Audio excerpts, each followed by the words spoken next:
Beef? Okay. Yung sa akin, ano ba yung sa akin? Yan lang po yung order. Yung beef. Ito po yung uy.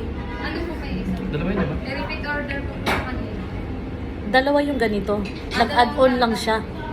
Dalawang tantanan. Bali, Oo, isang tama. tantanan na po. Di ba to, ano yun? 230 ba yun? I-repeat order po sa kanila. Ano kaya? Hindi, walang add-on sa akin. Inyo nga ako. Tantanan din po. Hindi. Ano yan sa'yo? Beef. Tantan. Ano ba yung sa akin? Go. Hindi yan. Kay Joanna yan. Itong kombata. Kung ba? Hindi niyo po siya naman sa akin. Yun po yung ano. Ay, mali pala order ko. Dapat dalawang kombata. Tapos mag-add-on lang sa akin. Ay, okay na kasi nandyan na eh. Additional na lang ito. Kung bata po. Oo, tapos isa pa. Mga ilang minutes kaya si EJ? Mamaya na lang. O sige, isa pa dito sa akin. Ano to?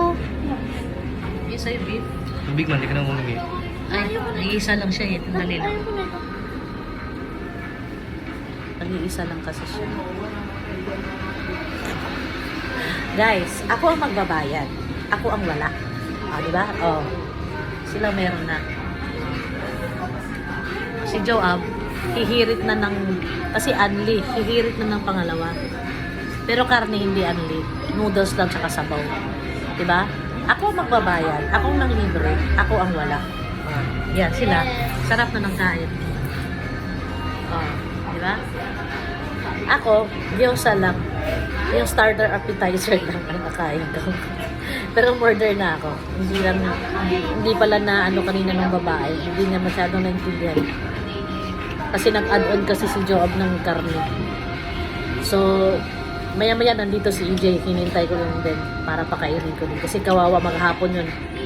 Galing trabaho, tapos pumunta ng UST, tapos pumunta ng Fatima. May kinuha niyang diploma niya. Kawawa naman. Sigurado gutom yun. So, thank you. Wait for the next video pag nandito na yung order ko. Bye!